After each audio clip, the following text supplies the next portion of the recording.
Bora falar de Homem-Aranha Sem Volta Pra Casa. Lá no nosso Instagram a gente abriu uma caixinha de perguntas para vocês mandarem as suas dúvidas do filme. E agora eu vou fazer um vídeo tirando algumas dessas dúvidas. Como foram muitas perguntas, a gente vai dividir esse quadro aqui em 2 ou 3 vídeos, tá bom?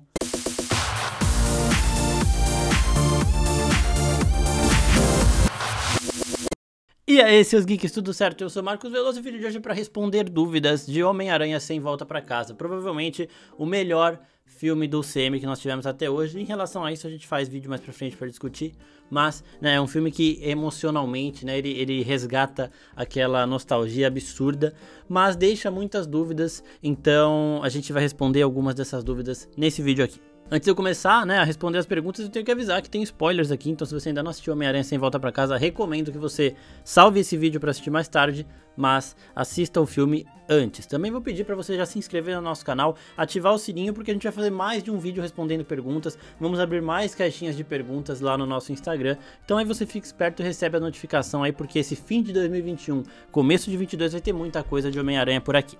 LucaG.16 pergunta, como o Venom fica nessa história? Pra quem não se lembra, no final de Venom 2, a gente tem uma cena pós-crédito que coloca o Venom dentro do CM. Ele tá num hotel lá com o Ed Brock, tendo aquelas DRs deles lá, mas já se resolvendo. E aí do nada, muda tudo aquele quarto que eles estão, a vista da janela é a mesma, indicando que eles estão no mesmo lugar, só que eles mudaram. E mudaram pra onde? Mudaram pra outro universo. Então eles já chegam ali dentro do CM. E aí a televisão que estava mostrando uma novela mexicana muda para o noticiário que mostra que o Peter Parker é o Homem-Aranha. A gente falou mais dessa cena pós-crédito nesse vídeo que eu vou deixar linkadinho aqui em cima, mas, né, isso é a desculpa perfeita pro Venom entrar no CM, e aí dentro do filme ele não aparece quase nada, ele aparece apenas na cena pós-créditos, para depois ser reenviado pro universo Sony. Então o Venom de Tom Hardy nessa história, ele não fica, né? O Kevin Feige pegou ele, colocou aqui para trazer o simbionte para dentro do CM, mas já mandou o Venom de volta, então esse Venom de Tom Hardy não vai encontrar com o Homem-Aranha do Tom Holland, mas ele pode sim encontrar com outro Homem-Aranha, e a minha aposta, meu desejo, né, mais do que aposta é desejo, é de ver o Homem-Aranha do Andrew Garfield se encontrando nesse universo da Sony. PVzão, underline, do, underline, Jão, underline. Por que o Peter não pediu para o Doutor Estranho fazer o mundo esquecer do mistério? Porque o Peter é garoto, né? A gente vê que o Peter, desde o começo, ele toma algumas decisões muito erradas, então isso não é uma forçação de roteiro, isso faz parte do personagem. Inclusive uma coisa que o JP disse na nossa live de Homem-Aranha, que eu achei muito interessante, é que o Peter do Tom Holland, do final de Homem-Aranha 3, não cometeria o erro que ele cometeu no começo do filme, porque ele passa por uma evolução muito grande. A maior evolução que ele passou no CM é do começo desse filme pro final desse filme aqui. Mas no começo ele estava desesperado, ele só queria resolver o problema da faculdade, e na cabeça dele a primeira situação que veio, a primeira forma de resolver isso é as pessoas esquecendo que ele é o Homem-Aranha. Então é garoto comete erro mesmo, então é por isso que ele não pediu pro mistério, ele não pensou muito, ele estava desesperado, a primeira coisa que veio à cabeça dele foi essa, e pronto. @Leandro o Sorriso, quais as silhuetas chegando foram possíveis de identificar no final? Bom, deu pra identificar 3 silhuetas, tipo, nitidamente assim. A primeira foi a do Kraven, que é a primeira silhueta que aparece mais visível pra gente, que é um cara com um cajado, né? O Kraven, ele, caçador, ele caça com diversas armas, e uma das características dele é uma lança, né? Não é um cajado, é uma lança ali que ele usa para caçar os animais. Então esse daí é o Kraven, e como o Kraven já tem filme confirmado no universo da Sony, já tem ator revelado que é o Aaron Taylor Johnson, aí, que fez até o Mercúrio do CM, é bem legal eles colocarem ele como essa primeira silhueta aparente. Uma outra muito visível que a gente tem é do Rhino, só que esse Rhino parece menos metálico, esse Rhino que tá aparecendo aí, e ele é o Rhino, um Rhino mais dos quadrinhos e de animações do que o Rhino que a gente vê no Amazing Spider-Man, Espetacular Homem-Aranha do Andrew Garfield. E uma outra também é do Escorpião. O Escorpião é um vilão também clássico do Homem-Aranha, com todos esses bichos répteis aí e tudo mais, e ele aparece não como Escorpião, né, na cena pós-créditos do Homem-Aranha Homecoming, de Volta ao Lar, ameaçando o Adrian Toomes, né, que é o Abutre. Relax. It's not on you. It's on our little spider friend. I've got some boys on the outside who would love to meet him. You know, take a picture, slice his throat, put his head in a dryer. And I heard a rumor. You know who he is? mas aquele ali é o Escorpião e pode ser que ele retorne agora nessa fase que o Homem-Aranha terá, que vai ser mais urbana. Falando nisso, eu vou gravar um vídeo também explicando e teorizando sobre o futuro do Peter Parker dentro do universo Marvel. Então já ativa o sininho aí para você receber a notificação desse vídeo também. Além disso, tem inúmeras outras silhuetas de inúmeras outras versões e outros personagens do universo Homem-Aranha. A gente pode até fazer um vídeo pesquisando mais ela, é muita coisa mesmo. E de primeiro momento, como o filme só tá no cinema, né, não tem muita imagem ainda pra gente achar, essas são as 3 mais nítidas que a gente pôde ver aí. Jonas Bueno 404, qual a melhor cena? Na minha opinião, eu já falei isso aqui na live, os grandes momentos do filme aí são com o Homem-Aranha do Andrew Garfield. E pra mim a cena que mais mexeu comigo foi a cena dele salvando a MJ. Eu sempre choro muito nessa cena. Aquela cena que eles ensinam o Peter, que eles conversam lá de grandes poderes e grandes responsabilidades e tudo mais, também é incrível. Todas as cenas e interações dos 3 Homem-Aranha são incríveis, mas, na minha opinião, a melhor cena é quando o Peter ele salva a MJ. Essa cena ela tem uma carga muito forte, porque a gente lembra tudo que aconteceu com ele. Ele volta nesse assunto algumas vezes no filme, né? Ele se mostra muito triste. Ele fala que depois de perder a Gwen, ele parou de segurar os socos dele, ele virou um Homem-Aranha vingativo. Inclusive, eu queria ver isso num filme do Andrew Garfield. E no momento que a MJ tá caindo, a gente vê o desespero no olhar dele. A gente vê que ele não tenta lançar a teia, que ele usa a teia pra se dar um impulso, ou seja, né? Ele sabe exatamente o que ele tem que fazer naquela situação, não porque ele estava esperando que acontecesse, mas porque desde o dia que a Gwen morreu, ele fica com isso na cabeça dele. Como eu poderia ter feito diferente para salvá-la? O que eu poderia ter mudado naquele momento? Então, essa cena apresenta muita coisa desse Homem-Aranha, e ele estar preparado para essa situação é muito triste, né? Porque a gente vê que ele não superou, não esqueceu, que sempre tá pensando naquele momento, e que quando aquele momento se repetiu, ele sabia exatamente o que fazer. E a hora que eles posam assim, né, que pra ela tá tudo bem, ele fala, você tá bem? Ela fala, tô, de boa, e ele tá lá chorando, sabe? Então, é pesada demais essa cena, e é muito emblemática pros fãs do Homem-Aranha e pros fãs dessa versão do Andrew aí, porque foi o momento mais difícil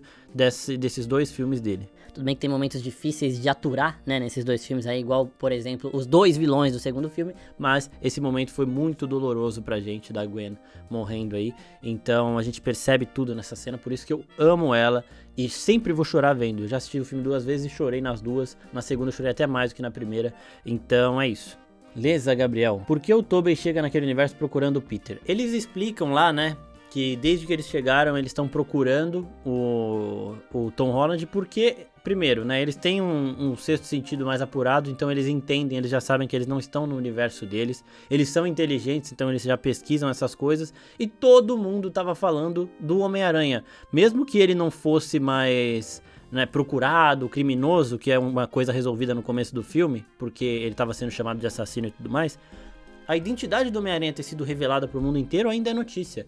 Então eles chegando nesse universo, tentando entender o que está acontecendo, eles vão achar alguma coisa falando do Peter Parker, do Tom Holland, e vendo que ele está muito confuso, certo? E aí no noticiário ainda, o J. Jonah Jameson, ele deu a notícia da morte da tia May ali, porque ele estava em loco na situação.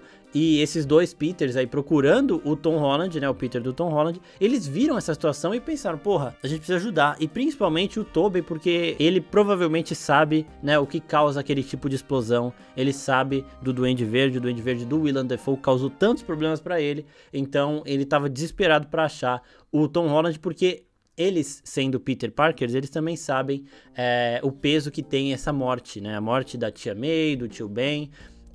Pra você perder o caminho nesse momento é muito fácil. Então por isso ele falou, eu precisava, desde que eu cheguei aqui eu tô tentando achar o Peter desse universo. Eles sabiam que eles estavam em outro universo, todos os noticiários estavam falando do Peter Parker, do Tom Holland, da identidade revelada dele. Tinha muita gente acabando com ele, deitando em cima dele, o J. Jonah Jameson principalmente, e depois que ainda a morte da tia May foi noticiada, eles precisavam achar logo o Peter para ele não cometer um erro que ele nunca mais conseguiria se recuperar. Leon.Santana, o que você achou do Tobey voltando? Eu achei muito legal, eu gostei demais dos 2 retornos aí. O Tobey, ele tem mais essa experiência, tem os problemas na coluna, e ainda mostra pra gente que ele e a Mary Jane, eles não estão completamente resolvidos, né? Eles não estão casados, por exemplo. Porque a primeira vez que perguntam pra ele se ele tem alguém, ele fala que é complicado. E aí depois, conversando com o Andrew, ele fala que depois de muito persistir, eles fizeram dar certo, ele e a Mary Jane, né? Mas a gente vê uma camada muito grande de coisas que aconteceram com esse Peter. Ele tá cansado, né? Ele tá mais Peter do que Homem-Aranha. Então eu gostei demais de ter visto o retorno dele, sim. Guilherme Bastos 2002. É bom ou puro service? É bom, é muito bom. O meu medo era exatamente esse, deles colocarem muito service, colocarem Doutor Estranho e 2 outros Homem-Aranha, tirando o Tom Holland, né, do centro, deixando com que outras pessoas resolvessem o problema do Tom Holland mais uma vez, né, que é uma coisa que muita gente critica. Eu vejo o Homem-Aranha do Tom Holland em evolução desde o primeiro filme, desde quando ele aparece ali, de Guerra Civil não, porque ele não era o principal, mas ali em Homecoming, nos próprios filmes dos Vingadores ali e no Longe de Casa, eu vejo ele com uma evolução pequena, mas vejo ele com uma certa evolução. E o meu medo era que essa evolução dele fosse ainda pequena, para as pessoas continuarem falando que ele é um Homem de Ferro Júnior, que ele não é responsável, não sofreu tanto quanto os outros e tudo mais. Mas não, esse filme é perfeito em todos esses sentidos e ele completa todas essas coisas. Então esse Peter, ele aprende muito, como eu disse. Esse filme, do começo até o final dele, tem a maior evolução de um Homem-Aranha que eu já vi, né? Então ele aprende tudo que ele tem que aprender nesse filme, ele resolve tudo que ele tem que resolver, ele toma a frente de tudo. Então o Doutor Estranho não toma a frente e não resolve as coisas pra ele que resolve as coisas pro Doutor Estranho, ele que comanda ali os outros Peter Parker ali no momento. Claro, ele retém algum conhecimento desses dois, que são mais experientes que ele, ensinam coisas pra ele, sim, mas o protagonista é ele, então fica tranquilo, porque o fanservice existe nesse filme, obviamente, né? É um show de nostalgia, mas ele consegue fazer sentido dentro da trama, então pode assistir tranquilo, sem medo de ser só um filme service puro aí, que a gente sabe que tem alguns aí que são, né? Mas esse aqui não é o caso.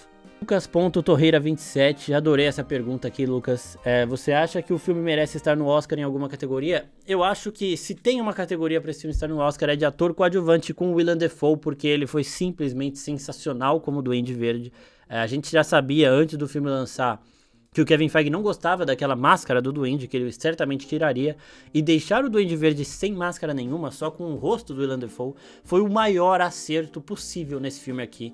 Ele socando e dando risada, ele mexendo com a cabeça do Peter, do Tom Holland, né, que é o que ele mais foca, ele é no Tom Holland, ele é um vilão do Tom Holland nesse filme aqui, ele não é um vilão do Tobey que veio aqui para o universo do CM, igual os outros são das suas versões. Ele é um vilão do Tom Holland, ele é o grande vilão desse filme, ele bota medo em todo mundo, ele cria a maior confusão possível e tá incrível, tá incrível. O Willem Dafoe ainda falou que ele quis fazer todas as cenas de ação dele, é sensacional, é incrível mesmo, e o ator fazer as cenas de ação engrandece muito, dá mais um peso ali para aquela situação toda. Então acho que se tem uma categoria para esse filme entrar é de ator coadjuvante com o Willem Dafoe. A gente sabe que o filme poderia até estar em outras categorias, mas a academia ela tem um certo preconceito com filmes de herói aí, e eu acho perfeitamente plausível isso, o Willem Dafoe como o Duende Verde disputando o melhor ator coadjuvante. E dá pra ganhar, hein? Dá pra ganhar. Lucas Soares F. Seria o Ned o futuro mago no CM? Então, eu achei legal isso deles mostrarem que a família do Ned é meio sensível à magia e tudo mais. Mas como ele esqueceu da relação dele com o Peter Parker, com o Homem-Aranha, ele esqueceu disso, né? Eu acho que o Doutor Estranho também esqueceu disso porque ele também esqueceu o que envolve o Homem-Aranha. A gente não sabe muito bem como funcionou esse feitiço, se ele repõe algumas memórias, se ele simplesmente apaga, mas eu acho que pro Ned voltar a uma situação em que ele vai testar a sua sensibilidade à magia de novo, é muito difícil. Então acho que foi pra esse filme aqui, resolveu bem, foi ele quem trouxe os outros Peters pra trama, né? Foi ele que trouxe os Peters por aquela situação onde eles estavam, pro ambiente que eles estavam, acelerou os dois a acharem o Tom Holland aí, mas eu acho que vai ser só isso e tipo, que não volta, sabe? Eu gostei bastante, até gostaria talvez de ver mais, mas eu acho que por conta disso, de todo mundo ter esquecido o que aconteceu ali, não vai ter outra chance dele testar esse potencial mágico dele aí. @Felipe_Norato. Por que não foi explicada a idade dos vilões? Não precisa, eles explicam na verdade que os vilões saíram exatamente do momento em que eles morreram, né? Então não precisa exatamente explicar a idade dos vilões, porque não é algo importante pra trama e tiraria tempo. O filme já é um dos filmes mais longos do CM aí, então não teria por que explicar a idade dos vilões. A gente entende que eles foram retirados do exato momento em que eles morreram ou de momentos de conflito com o Homem-Aranha. O Dr. Kurt Connors, por exemplo, no Espetacular Homem-Aranha, ele perde, né, esse fator dele de se tornar lagarto e tudo mais. Então ele foi trazido antes. As versões de vilões escaparam no momento de raiva do Homem-Aranha. Eles estavam tão Homem-Aranha na cabeça, Peter Parker, que eles foram nessa hora. Dr. Miguel, se todos se esqueceram, ele saiu dos Vingadores? Sim, ele saiu dos Vingadores. Vou fazer um vídeo falando mais do futuro desse Homem-Aranha, já ativa o sininho aqui. Mas ele saiu dos Vingadores, ele não tem histórico escolar, tá fudido, né? E agora ele vai virar, sim, potencialmente, o amigão da vizinhança que a gente sempre esperou. @KiosStarlet. O Venom do Tom Hardy tem chance de aparecer nos próximos filmes? Do CM, não. O Kevin Feige, ele tem alguns certos problemas com o caminho que esse Venom foi, um caminho mais tosquinho, né, mais brega, digamos assim. Eu gosto particularmente, mas eu não sei se combinaria não pra ele ser um vilão aqui. E pra herói não dá, tem muito herói já, não tem espaço.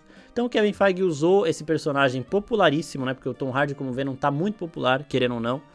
Eu gosto também, eu já falei, não gosto dos filmes dele, mas dele como personagem eu gosto. Mas o Kevin Feige não queria misturar muito isso, então ele falou, ó, vou pegar pra trazer o Venom pra dentro, né, e mando este Venom de volta. Então o Tom Hardy com o Tom Holland não, mas ele pode se encontrar com outro Homem-Aranha, deve se encontrar com outro Homem-Aranha, pode ser um novo Miles Morales, como também pode ser o Andrew Garfield retornando. @LucasMunus. Acham que podem fazer mais conteúdo com o Tobey? Com o Tobey não, eu acho que ele já tá muito velho, eu acho que também ele não tava tão na vontade. Ele voltou porque é legal, tal, é um show de nostalgia, eu tenho certeza que ele se divertiu também fazendo, mas a gente percebe que o Tobey, ele é um cara que gosta de ficar longe dos holofotes, né? Ele não gosta de aparecer tanto assim, ele já brincou com um problema nas costas, que é uma parada que desde os filmes dele ele já brinca, né? Mas aqui ele brinca mais, ele já mostra que ele tá muito velho, ele por não chegar com o traje já mostra também que ele tá mais na pegada Peter Parker do que na pegada Homem-Aranha, diferente do Andrew Garfield. Então, não, ele não volta, mas o Andrew pode sim voltar e eu espero que volte. Hernani Carneiro X. O pedaço do Venom é ele próprio ou um filho? Boa pergunta. A gente vê nos filmes do Venom, né, que o Carnificina é um pedaço, mas é um filho, né? Mas aí também é porque ele se fundiu com o sangue ali do Cletus Cassidy, então ele não era puramente Venom. Como esse é puramente Venom e não tem outro Venom nesse universo, né, porque ele voltou para a realidade dele, eu acho que esse aí vai ser Venom mesmo, acho que a Marvel não abriria a mão de ter um Venom. Teremos primeiro Venom e aí depois poderemos ter também outras variações dentro do CM. @bruno.r.constantino. Quem seria um bom Ed Brock pro CM? Ótima pergunta, eu amo o Fancast, eu lia de Alan Ritchson, né? Ele tá fazendo Titãs agora, tá fazendo Reacher também na Amazon, mas eu acho que ele é parrudo, loirinho, dá pra entrar também como cientista, como fotógrafo concorrente do Peter, agora que o Peter vai conhecer uma nova gama de personagens clássicos dos quadrinhos dele, eu acho que o Ed Brock pode ser introduzido, e faz sentido ser um cara um pouco mais velho, mais parrudão, funcionaria pra um Venom assim, sim. Gostaria de ver um Venom mais velho do que o Tom Holland, mas é pra se pensar, vou fazer um vídeo depois com outras possibilidades, mas a primeira que me vem à cabeça, assim, de surpresa, é o Alan Ritchson. @José_Elder_Neto. O que achou da atuação do Tom Holland? Achei muito boa, eu falei isso até na live, eu acho que ele é um Homem-Aranha natural, ele tem alguns momentos, lapsos de interpretação, assim, que eu acho incríveis como Homem-Aranha. Um exemplo que eu sempre dou em Guerra Infinita, quando o Tony Stark fala que ele virou um Vingador. Aquela reação dele, que é uma mescla de animação, com medo, com receio, com empolgação, com felicidade, sabe? Tá tudo ali, é só expressão, ele não fala nada, você vê no rosto dele. É uma reação que o Tom Holland teria, sabe? No meio dos seus ídolos ali, Robert Downey Jr., Benedict Cumberbatch. É a reação que o Homem-Aranha também poderia ter no meio de Homem de Ferro, Doutor Estranho e tudo mais. Então eu acho ele natural no papel, ele não precisa atuar muito, ele tá vivendo aquilo, sabe? Então, por isso eu gosto e defendo o Tom desde sempre aí. Todos os três são ótimos atores, na minha opinião, em nível de atuação, o Andrew é o melhor, né? Mas o Tom, ele arrebenta. Bom, pessoal, aproveita mais uma vez, eu pedi para vocês se inscreverem nesse canal aqui, seguirem essas outras redes sociais e ativarem o sininho, porque essa foi a parte 1, né, já ficou um pouquinho longa, mas a parte 2 também já tá vindo aí, então ativa o sininho para ficar esperto que a gente vai responder mais perguntas de Homem-Aranha e vamos abrir novas caixinhas de perguntas mais pra frente para vocês mandarem lá. Mandem pros seus amigos que também têm essas dúvidas de Homem-Aranha sem volta para casa e fiquem ligados no nosso canal e nas outras redes sociais da oficina. Até a próxima, pessoal, bom fim de ano para todo mundo. Você já passou o Natal aí, já passou o Natal, né, que tô postando esse vídeo aqui depois, mas Feliz Natal atrasadinho pra família de vocês, Feliz Ano Novo pra todo mundo e que 2022 nós tenhamos um ano próspero todo mundo aqui. Tá bom, pessoal? É isso e até a próxima. Tchau, tchau.